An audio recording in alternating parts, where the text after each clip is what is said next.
Hello, नमस्कार, सुप्रभात, good morning. Education factory के ऑनलाइन प्लेटफॉर्म पे आप सबका स्वागत है।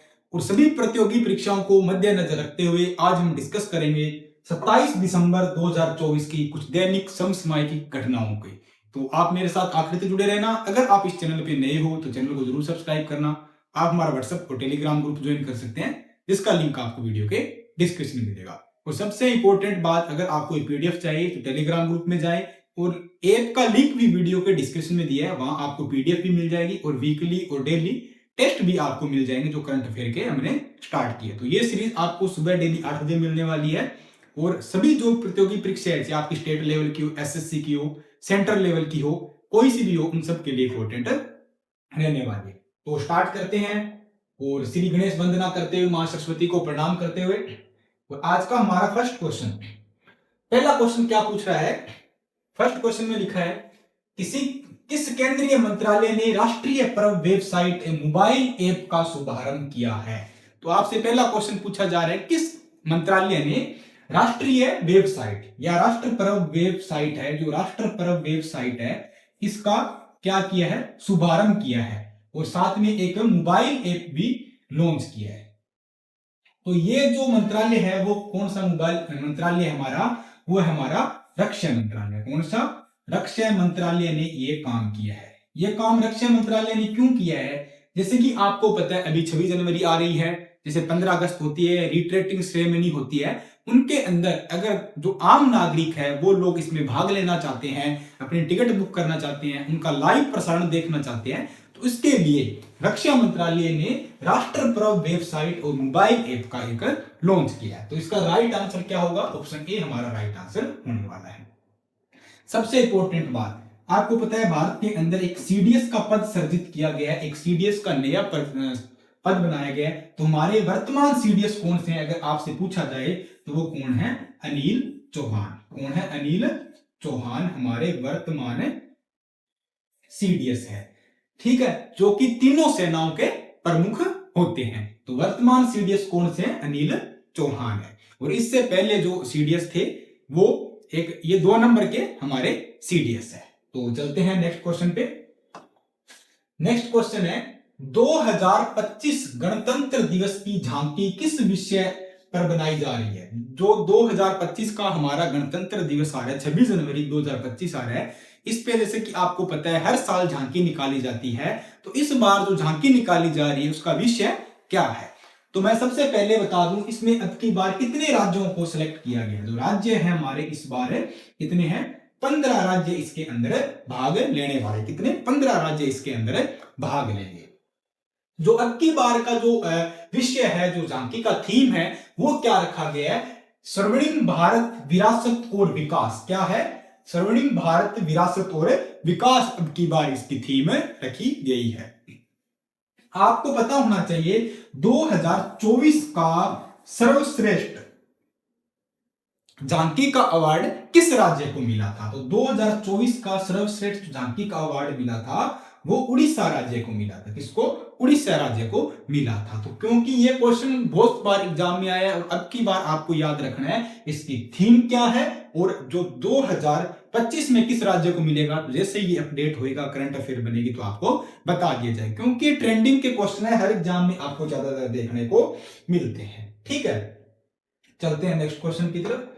और नेक्स्ट क्वेश्चन नंबर 3, 86वीं मतलब 86वीं सीनियर राष्ट्रीय बैडमिंटन चैंपियनशिप 2024 का महिला एकल का खिताब किसने जीता है? तो आपसे पूछा जा रहा है 2024 का कौन सी 86वीं, सबसे पहले आपको पता होनी चाहिए कौन सी 86वीं सीनियर, कौन सी सीनियर राष्ट्रीय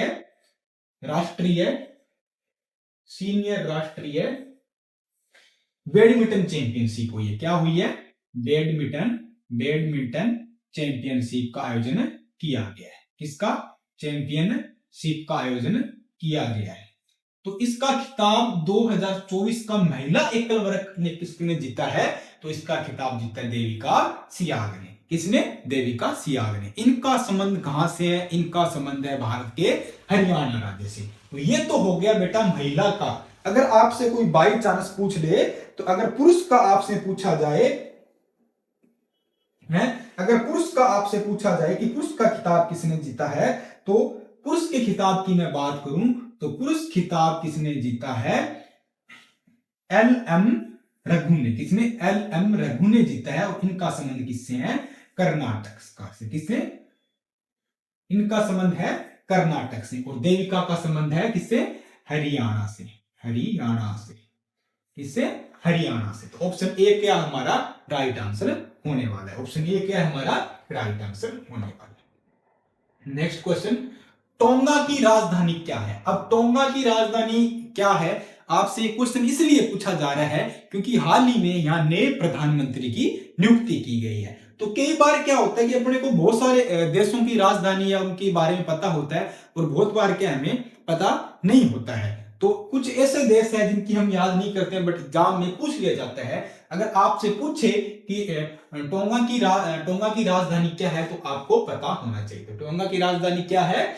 नुकु आलोफा। कौन है? नुकु आलोफा। ऑप्शन ए हमारा राइट आंसर होने वाला है। क्या? नुकु आलोफा इसकी नई राजधानी है। ठीक है, चलते हैं नेक्स्ट क्वेश्चन की तरफ। और नेक्स्ट क्वेश्चन, कोयमा मछली की खोज कहां की गई? कौन सी मछली की? कोयमा। ये कोयमा मछली चर्चा में क्यों आई? कोयमा मछली चर्चा में इसलिए आई क्योंकि इसकी खोज है ना वो बेटा कहां पे हुई है? पूर्वी घाट पे। कहां पे? पूर्वी घाट पे। पूर्वी घाट में इसकी, पूर्वी घाट से इसकी खोज हुई है। और इनका संबंध है ना, ज्यादातर मछलियों का संबंध कहां से होता है? समुद्र वगैरह से होता है और खारे पानी से होता है। बट इस मछली का संबंध क्या है? मीठे पानी से है। कहां से है? इनका संबंध क्या है? मीठे पानी से। कहां पाई जाती है? मीठे पानी में। मीठे पानी में पाई जाती है। तब ये मछली क्या काफी ज्यादा चर्चा में रही है। तो इसका संबंध कहां से है? पूर्वी घाट से। अगर आपसे पूछे जाए कोयमा मछली की खोज कहां पे हुई है तो कहां हुई है? पूर्वी घाट। ऑप्शन है बी हमारा राइट आंसर होने वाला है। ठीक है, तो चलते हैं नेक्स्ट क्वेश्चन की तरफ। क्वेश्चन नंबर 6, देश का पहला डिजिटल म्यूजियम किस राज्य में अवस्थित में आया है? आपसे पूछा जाए देश के अंदर पहला डिजिटल म्यूजियम कहां पे है, तो पहले मैं डिजिटल म्यूजियम की बात करूं तो ये कहां पे है? ये हमारा कहां पे है? महाराष्ट्र में। यहां ही क्वेश्चन खत्म नहीं होता है, इसके आगे भी है। अब आपसे पूछे कि महाराष्ट्र में कहां पे है, तो महाराष्ट्र में ये पुणे के अंदर। कहां पे? पुणे के अंदर ये म्यूजियम बनाया गया। कहां पे? महाराष्ट्र के पुणे के अंदर। कौन सी नदी के किनारे है, तो नदी कौन सी है? इंद्रायणी। कौन सी? इंद्रायणी। कौन सी? इंद्रायणी नदी के किनारे ये म्यूजियम बनाया गया है। नदी की बात करें, जिला हो गया, नदी हो गई, इसका नाम क्या है? इस म्यूजियम का नाम क्या है? अगर आपसे नाम पूछा जाए इस म्यूजियम का, तो म्यूजियम के मैं नाम की बात करूं तो इस म्यूजियम का नाम क्या है? अव्यय। इस म्यूजियम का नाम है अव्यय, अव्यय प्रभावना। कौन सा? अव्यय प्रभावना इस म्यूजियम का नाम है। अगर आपसे पूछा जाए कि अव्यय प्रभावना क्या है, तो ये एक क्या है? डिजिटल म्यूजियम है। देश का पहला डिजिटल म्यूजियम है। कहां पे बनाया गया है? महाराष्ट्र के पुणे जिले में इंद्रायणी नदी के किनारे। और इसका नाम है अव्यय प्रभावना। क्या है? अव्यय प्रभावना। ऑप्शन बी हमारा राइट आंसर होने वाला है। जो भी क्वेश्चन डिस्कस करेंगे उसकी हर एक क्वेश्चन के साथ 3-4 चीजें अपन एक्स्ट्रा से डिस्कस करेंगे, क्योंकि एग्जाम का ट्रेंड ये है कि आजकल क्वेश्चन कहीं से भी पूछा जा सकता है। और जैसे कि आपको पता है अभी एसएससी और रेलवे के एग्जाम चल रहे हैं, इनमें इसी तरह के क्वेश्चन आ रहे हैं। चलते हैं नेक्स्ट क्वेश्चन की तरफ। उच्च न्यायालय के न्यायाधीशों की सेवानिवृत्त की आयु क्या है? तो आपको पता होना चाहिए जो हाई कोर्ट है हमारे, जो उच्च न्यायालय है, इनके जो न्यायाधीश है उनके रिटायर होने की या जो सेवानिवृत्त होने की आयु क्या है? तो उनकी आयु कितनी है? 62 वर्ष। कितनी है? 62 साल इनकी आयु है। अब ये चर्चा में क्यों आया? हाल ही में उत्तराखंड और हिमाचल के कुछ में मुख्य न्यायाधीश की नियुक्ति की गई है। तो इनकी नियुक्ति कौन करता है? इनकी नियुक्ति कौन करता है? इनकी नियुक्ति नियुक्ति कौन करता है? भारत का राष्ट्रपति इनकी नियुक्ति करता है। भारत का राष्ट्रपति इनकी नियुक्ति करता है, आपको पता होना चाहिए। और हाल ही में वर्तमान के अंदर भारत के सुप्रीम कोर्ट के मुख्य न्यायाधीश कौन बने हैं, ये भी आपको पता होना चाहिए। तो कौन है? सुप्रीम कोर्ट के सर्वोच्च न्यायालय के मुख्य न्यायाधीश, मुख्य न्यायाधीश कौन है? तो आपको पता होना चाहिए कौन है?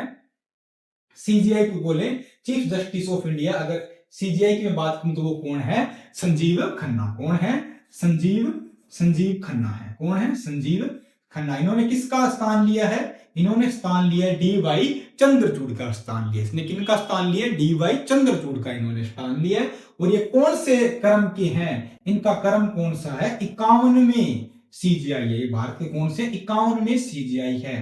तो ये मोस्ट इंपोर्टेंट है। कई बार क्वेश्चन इस तरह आता है कि भारत के 51वें सीजीआई कौन है। ये नहीं पूछते कि वर्तमान में सीजीआई कौन है या अभी ट्रेंड क्या है, थोड़ा धीरे धीरे चेंज हो रहा है। तो अगर आपसे पूछे जाए कि भारत के 51वें सीजीआई कौन है, तो वो कौन है? D Y Chandrachud. कौन है?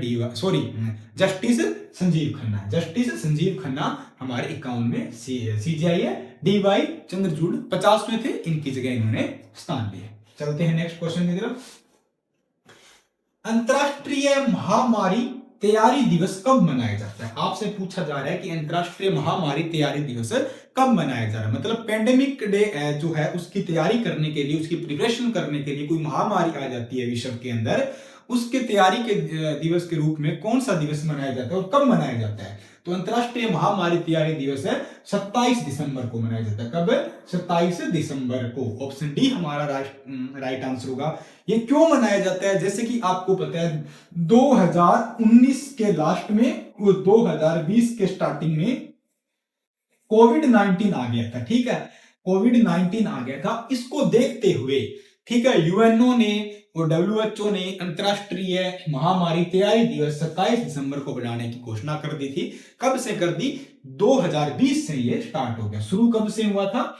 शुरू हुआ था 2020 से हुआ।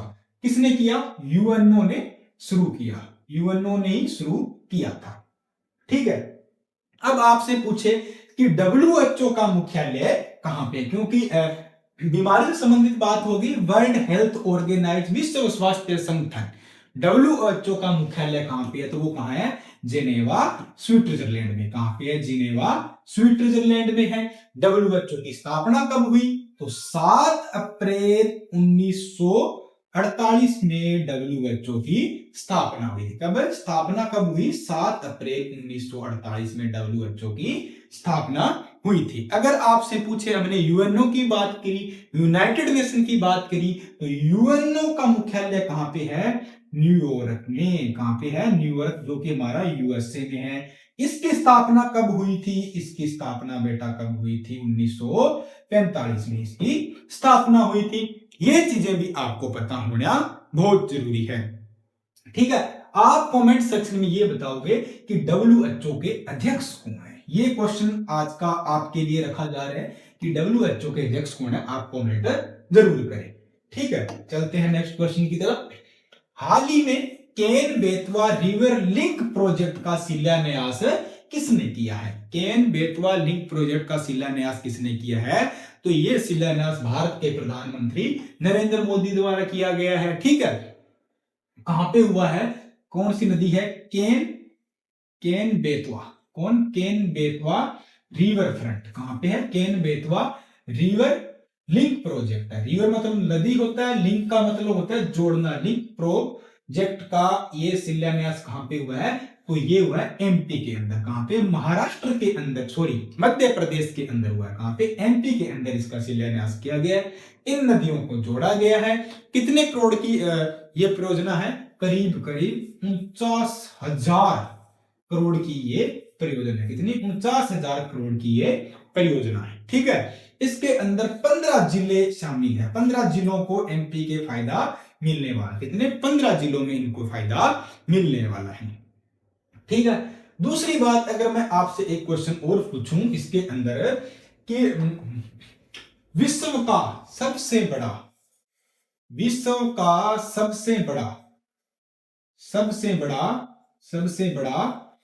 तैरता हुआ सोलर प्लांट कहां है? सबसे बड़ा तैरता हुआ सोलर प्लांट कहां पे है? सोलर प्लांट कहां पे है? वो आपको पता होना चाहिए। विश्व का तैरता हुआ सबसे बड़ा सोलर प्लांट कहां पे है? ये भी कहां पे? एमपी, मध्य प्रदेश में है। कहां पे है? मध्य प्रदेश में। कहां पे है? मध्य प्रदेश के अंदर कहां पे है? नर्मदा नदी पे। नदी कौन सी है? नदी की बेटा बात करें तो कौन सी है? नर्मदा नदी पे ओंकेश्वर के अंदर है। कहां पे? खंडवा जिला पे। कहां पे? खंडवा जिला पे। खंडवा जिला में, जिला नर्मदा नदी ओंकेश्वर खंडवा जिला पे ये बना हुआ है। कहां पे? किस पे? खंडवा जिला में ये बना हुआ है। कितने? 600 मेगावाट की है। इसकी क्षमता की बात करें तो बेटा कितनी है? क्षमता कितनी है इसकी? 600 मेगावाट। कितनी है? 600 मेगावाट। विश्व का सबसे बड़ा तैरता हुआ सोलर पावर प्लांट है। ठीक है, तो ये आपको जानकारी भी याद रखनी है। क्वेश्चन इंपॉर्टेंट है, बहुत बार आ सकता है। चलते हैं नेक्स्ट क्वेश्चन की तरफ। हाल ही में राष्ट्रीय मानवाधिकार आयोग का अध्यक्ष किसे नियुक्त किया गया है? राष्ट्रीय मानवाधिकार आयोग, ह्यूमन राइट कमीशन एनएचआरसी का अध्यक्ष किसको बनाया गया? ह्यूमन राइट कमीशन के आयोग के अध्यक्ष कौन बने हैं? तो इसके अध्यक्ष बनने के लिए क्या योग्यता है? आप किसी न्यायालय है, जैसे आपका हाई कोर्ट है, सुप्रीम कोर्ट है, उसके आप क्या होने चाहिए? जज होने चाहिए, तभी आप इसके जज बन सकते हो। तो किसको बनाया गया? तो इसकी स्थापना कब हुई थी? स्थापना की मैं बात करूं, स्थापना 1993 में इसकी स्थापना हुई। कब? 1993 में इसकी स्थापना हुई। नियुक्ति कौन करता है? नियुक्ति कौन करते हैं? नियुक्ति भारत के राष्ट्रपति इनकी नियुक्ति करते हैं। राष्ट्रपति इनकी नियुक्ति करते हैं। भारत के राष्ट्रपति इनकी नियुक्ति करते हैं। 1993 स्थापना हुई। इनका कार्यकाल की बात करें, कार्यकाल कितना होता है? 5 साल या 70 वर्ष। 5 साल या 70 वर्ष, इन दोनों में से जो भी पहले होगा वो इनका कार्यकाल रहता है। तो किसको नियुक्त किया गया भारत के राष्ट्रपति द्वारा? वी रामा सुब्रमण्य को नियुक्त किया गया। ऑप्शन ए हमारा राइट आंसर होने वाला है। वी रामा सुब्रमण्य को नियुक्त किया गया, तो ऑप्शन ए हमारा राइट आंसर होने वाला है। ठीक है, चलते हैं नेक्स्ट क्वेश्चन, और आज का हमारा लास्ट क्वेश्चन है। हाल ही में पूर्व प्रधानमंत्री अटल बिहारी वाजपेयी जी की प्रतिमा का अनावरण किस शहर में किया है? तो आपको पता है अटल बिहारी वाजपेयी जी भारत के पूर्व प्रधानमंत्री थे। इनके जो जयंती आती है 25 दिसंबर को, इस दिन क्या बनाया जाता है? सुशासन दिवस मनाया जाता है। कौन सा? सुशासन दिवस बनाया जाता है। उस दिवस के उपलक्ष्य में भारत के रक्षा मंत्री और उत्तर प्रदेश के मुख्यमंत्री योगी आदित्यनाथ जी द्वारा इन दोनों ने मिलकर उत्तर प्रदेश के लखनऊ शहर में पूर्व प्रधानमंत्री अटल बिहारी वाजपेयी जी की प्रतिमा को अनावरण किया गया। तो अभी सुशासन सप्ताह चला था। कब? कौन सा बात करता हूं? सुशासन वीक। कौन सा? सुशासन सप्ताह अभी चला था। कहा यह कब चला था? 19 दिसंबर से 24 दिसंबर के बीच सुशासन सप्ताह बनाया गया था। इसकी थीम क्या थी? काफी इंपॉर्टेंट क्वेश्चन है। थीम क्या थी? प्रशासन गांवों की ओर। क्या थीम थी बेटा? प्रशासन गांवों की ओर। क्या थीम थी? प्रशासन गांवों की, प्रशासन गांवों की ओर। मतलब इसका क्या है? इसका मतलब ये है, प्रशासन गांवों की ओर का मतलब ये है कि जो प्रशासनिक अधिकारी है वो गांवों में जाएंगे, पंचायत स्तर पे जाएंगे, शिविर लगाएंगे, कैंप लगाएंगे, और जहां के लोग हैं उनकी जो समस्याएं हैं, छोटी पानी की, बिजली की, पट्टा बनवाने की, जमीन कागजात बनवाने की, या ये जो बेसिक सुविधाएं होती है उनको वो उपलब्ध कराएं, उनके कागजात बनवाएं। तो इन्होंने एक वीक चला था ये। 19 दिसंबर से लेकर 24 दिसंबर सुशासन सप्ताह चला था, और 25 दिसंबर को सुशासन दिवस मनाया जाता है अटल जी के जन्मदिन के उपलक्ष्य में। ये इसलिए क्योंकि इनका कार्यकाल बहुत ही अच्छा माना जाता है। इनके कार्यकाल में काफी डिसिप्लिन था, सुशासन था, शासन व्यवस्था अच्छी थी, इसके उपलक्ष्य में ये मनाया जाता है। तो उनके थीम क्या थी? प्रशासन गांवों की ओर। तो ये आज के हमारे कितने 11 इंपॉर्टेंट क्वेश्चन थे। अब हम 10 वन लाइन क्वेश्चन भी डिस्कस करेंगे, वो भी आपके लिए इंपॉर्टेंट है। तो ठीक है, डिस्कस करते हैं। एनएचआर के अध्यक्ष नियुक्त होने से पहले कार्यवाहक अध्यक्ष कौन थे? ह्यूमन नेशनल राइट कमीशन के अध्यक्ष अभी जो वी रामा सुब्रमण्यन को नियुक्त किया गया है, इनको नियुक्त करने से पहले कार्यवाहक अध्यक्ष कौन से थे?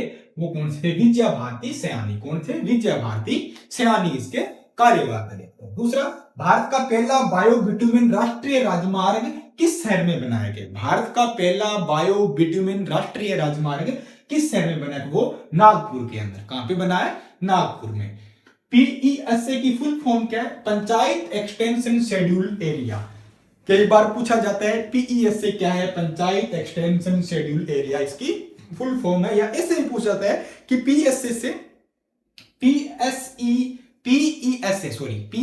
से किससे संबंधित है, तो पंचायत एक्सटेंशन शेड्यूल एरिया से संबंधित है, क्योंकि पंचायती राज व्यवस्था से ये संबंधित है। नेक्स्ट बात करूं, अभी हाल ही में विदेश मंत्री जयशंकर जी कौन से पुरस्कार मिला है, हमारे जो विदेश मंत्री है जयशंकर जी को, उनको एस जयशंकर जी को कौन से पुरस्कार से सम्मानित किया गया, कौन सा पुरस्कार मिला है, तो श्री चंद्रशेखर एंड सरस्वती पुरस्कार, श्री चंद्रशेखर एंड सरस्वती पुरस्कार से इनको सम्मानित किया गया है। ठीक है, 10 क्वेश्चन डिस्कस करेंगे अपन। वित्त आयोग का प्रावधान संविधान के किस अनुच्छेद में है, वित्त आयोग का प्रावधान संविधान के किस अनुच्छेद के अंदर है, तो ये अनुच्छेद 280 के अंदर। कौन से, 280, क्योंकि ये रैंडम क्वेश्चन उठाएंगे, एग्जाम में काफी इंपॉर्टेंट है। नेक्स्ट बात करूं, मिजोरम का राज्यपाल किसे बनाया गया, तो मिजोरम के जो राज्यपाल है जनरल वीके सिंह को बनाया गया। किसको, जनरल वीके सिंह को मिजोरम का राज्यपाल बनाया गया। नेक्स्ट, राज्य के राज्यपाल का प्रावधान संविधान के किस अनुच्छेद में है, राज्य के राज्यपाल का प्रावधान संविधान के अनुच्छेद आर्टिकल 153 में। किसमें बेटा, 153 में, किसमें, 153 के अंदर है। नेक्स्ट, हाल ही में सरकार ने किस चोरी को रोकने के लिए ट्रैक एंड ट्रेस मैकेनिज्म को मंजूरी दी है, तो हाल ही में सरकार ने किस चीज की चोरी को रोकने के लिए ट्रेस मतलब ट्रेस एंड ट्रैक मैकेनिज्म को मंजूरी दी है, तो कर चोरी को रोकने, जो आप टैक्स है, बहुत सारे लोग टैक्स नहीं भरते हैं, इसको बचाने के लिए, इसको रोकने के लिए सरकार ने कौन सा अभियान स्टार्ट किया है, तो वो क्या है, ट्रैक एंड ट्रेस मैकेनिज्म। कौन सा, ट्रैक एंड ट्रेस मैकेनिज्म को लॉन्च किया है कर चोरी रोकने। सीधा क्वेश्चन आ सकता है, कर चोरी रोकने के लिए सरकार ने कौन सा अभियान स्टार्ट किया है, ट्रैक एंड ट्रेस मैकेनिज्म को स्टार्ट किया है। नेक्स्ट, गणतंत्र दिवस परेड 2025 के लिए विभिन्न राज्यों केंद्र शासित प्रदेशों में कितनी झांकियों को चयन किया गया है, तो इसके लिए 15 राज्यों का चयन किया है। और मैंने आपको बताया था इस बार थीम क्या रखी है, और 15 राज्यों को इस बार सिलेक्ट किया गया है। हाल ही में किस राज्य को वॉल स्ट्रीट जर्नल द्वारा 2025 के लिए वैश्विक गंतव्यों के रूप में मनाए जाने की मान्यता दी है, तो वो कौन सा राज्य है, तो वो राज्य हमारा कौन सा है, मध्य प्रदेश। कौन सा है, मध्य प्रदेश। तो ये हमारे आज के 11 एमसीक्यू थे और 10 वन लाइनर क्वेश्चन थे। उम्मीद करता हूं आपको अच्छे भी लगे होंगे, पसंद भी आए, तो वीडियो को ज्यादा से ज्यादा शेयर कर दो अपने फ्रेंड सर्किल में। अगर आपको पीडीएफ चाहिए तो आप पीडीएफ हमारे टेलीग्राम और ऐप के अंदर से ले सकते हो। तो कल फिर मिलते हैं सुबह 8 बजे एक नेक्स्ट क्लास के साथ, तब तक जुड़े रहें। जय हिंद, धन्यवाद।